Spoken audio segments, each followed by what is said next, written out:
Good morning students, कैसे हैं आप सभी।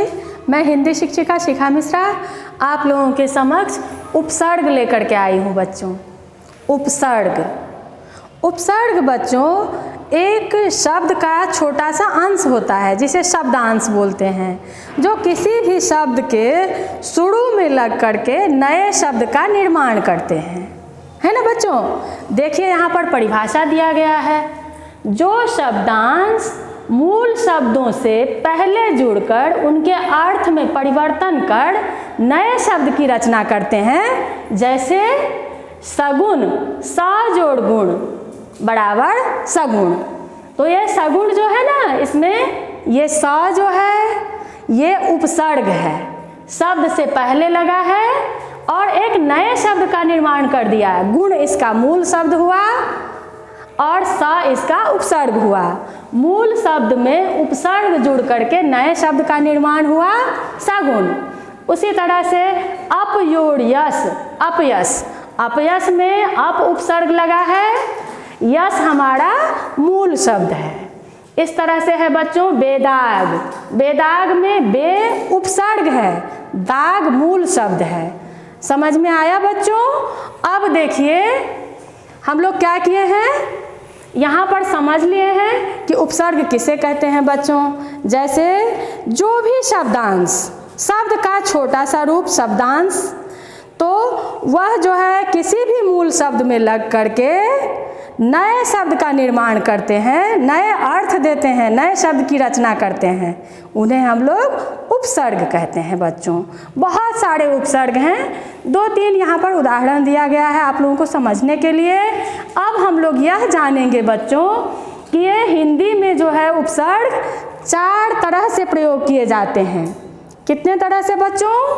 4 तरह से। अब देखिए सबसे पहला हमारा है संस्कृत के उपसर्ग। 3 उदाहरण देकर के इन्हें समझाया गया है बच्चों। अ है, अनिषेधात्मक होता है, जैसे कि अधर्म, अथाह, है ना, ये संस्कृत के उपसर्ग। इस तरह से ये है वी है, वी मतलब होता है अभाव। अगर किसी भी चीज़ में हम वी लगा हुआ देखते हैं आगे तो समझ जाते हैं या तो अभाव होगा या विशेष होगा। तो जगह कम होने के कारण हमने एक ही अर्थ यहाँ पर लिखा अभाव। जैसे विमुख, वी जोड़ मुख विमुख, यहाँ पर पहले था अ जोड़ धर्म अधर्म, अ को अलग करेंगे और धर्म को अलग करेंगे। धर्म हमारा मूल शब्द है, उसमें अ उपसर्ग लग करके अधर्म बना है। विमुख में मुख जो है ये मुख मूल शब्द है और वी लग करके विमुख हो गया। यानी कि जिस काम में किसी को मन नहीं लगता है या कुछ देख करके हम अनसुना अनदेखा कर देते हैं तो बोलते हैं क्या कि हम अपने कर्तव्य से विमुख हो गए, है ना। तो अभाव, यहाँ पर भी मतलब हुआ अभाव, और भी मतलब जब हम विशेष करेंगे तब हो जाएगा विज्ञान। क्या होगा बच्चों? विज्ञान, विशेष ज्ञान मतलब विज्ञान। यहाँ पर जो ये वी है उपसर्ग, इसका अर्थ हो जाता है विशेष। अब हम लोग आते हैं सु पर बच्चों।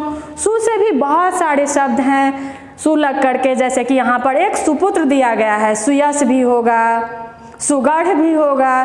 तो इस तरह से पुत्र हमारा मूल शब्द होता है और इसमें सु उपसर्ग लग करके सुपुत्र हमने शब्द बनाया, नए शब्द की रचना की, है ना बच्चों।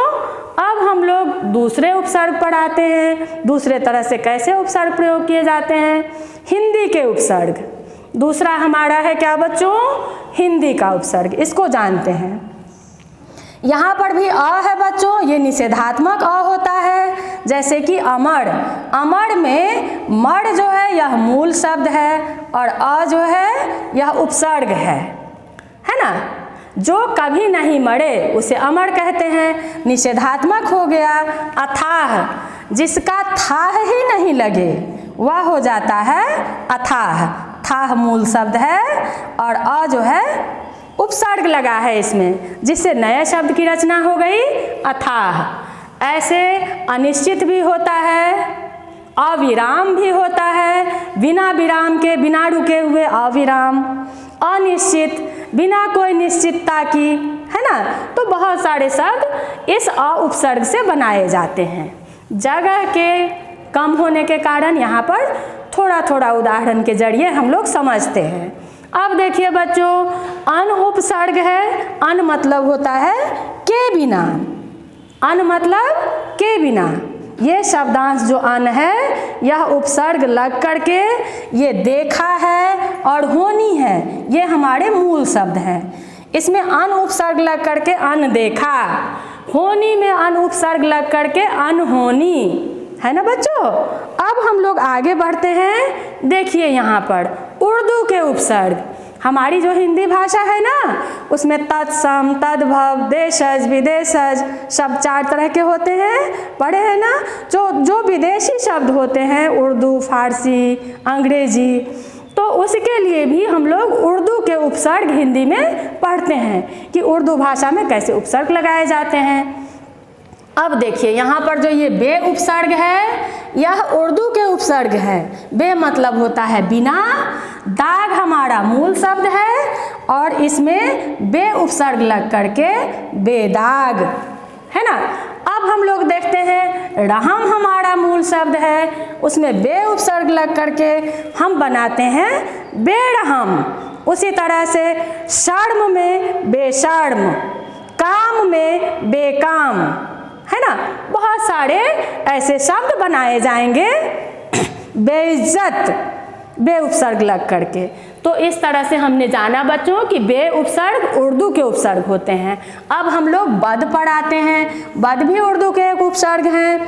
अब देखिए, बद मतलब होता है बुरा, अच्छा नहीं, बुरा। जैसे कि सूरत हमारा मूल शब्द होता है और इसमें बद उपसर्ग लगा करके नए शब्द की रचना हो जाती है, बदसूरत। नाम मूल शब्द है, इसमें बद उपसर्ग लग करके बदनाम, है ना बच्चों। अब हम लोग देखते हैं यहाँ पर हम है।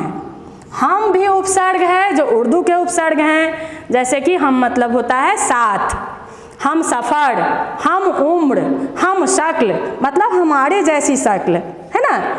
हम सफ़र, हमारा साथी, हमारे साथ चलने वाले, है ना। हम उम्र मतलब एक उम्र के, हमारी उम्र के, है ना बच्चों। तो इस तरह से हमने जाना बच्चों कि उर्दू के उपसर्ग बे, बद, हम। इसके अलावा और भी कुछ उपसर्ग हैं जो हम किताबों की मदद से, नेट की मदद से बहुत सारा ज्ञान हासिल कर सकते हैं बच्चों। अब हम लोग देखते हैं यहाँ पर उपसर्ग की तरह प्रयोग किए जाने वाले अव्यय होते हैं संस्कृत के। ये संस्कृत के अव्यय हैं, संस्कृत के अव्यय। उपसर्ग की तरह प्रयोग होने वाले यहाँ संस्कृत के अव्यय हैं। देखिए, सत है, चिड़ है, अंतर है और भी कई सारे उपसर्ग हैं जो संस्कृत के हैं। तो यहाँ पर सत से हम लोग देखते हैं सत जोड़ कर्म, सत्कर्म, सत जोड़ जन, सज्जन, ऐसे लिखते हैं, सत जोड़ जन बराबर हमारा हो जाता है सज्जन, है ना बच्चों। तो ये सत उपसर्ग हमारा संस्कृत का अव्यय है। चिड़ उपसर्ग है। चिड़ मतलब होता है बहुत समय, सत मतलब होता है अच्छा बच्चों, चिड़ मतलब होता है बहुत समय। चिड़ायु, चिड़काल, चिरंजीवी, है ना। चिड़ मतलब बहुत समय। अब अंतर है यहाँ पर। अंतर भी संस्कृत की तरह प्रयोग किए जाने वाले संस्कृत के अव्यय हैं, उपसर्ग की तरह प्रयोग किए जाने वाले। अब यहाँ पर देखिए बच्चों, अंतर मतलब होता है भीतर, अंदर। जैसे अंतरात्मा, अंतःकरण, अंतस्थ, है ना बच्चों, मतलब हमारे भीतर जो काम होता है। अरे तुम अपनी अंतरात्मा में झांक करके तो देखो, तुम्हारी आत्मा क्या बोलती है, क्या सलाह देती है ना। हमारा अंतःकरण शुद्ध है। तो इस तरह से अंतर मतलब क्या होता है बच्चों, भीतर, अंदर। तो इस तरह से हम लोगों ने जाना बच्चों कि उपसर्ग जो है यह ऐसा शब्दांश है जो शब्द के शुरू में लग करके नए शब्द की रचना करते हैं, है ना। शब्दांश, शब्द का छोटा सा अंश शब्दांश, जो शब्द के शुरू में लग करके एक नए शब्द का निर्माण करते हैं। उनकी अर्थ में भिन्नता हो जाती है है ना बच्चों।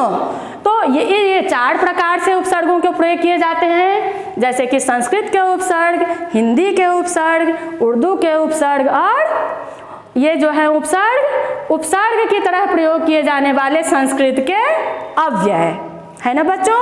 आया समझ में। अब हम लोग नेक्स्ट क्लास में फिर से मिलते हैं बच्चों, नेक्स्ट वीडियो सेशन में। Thank you.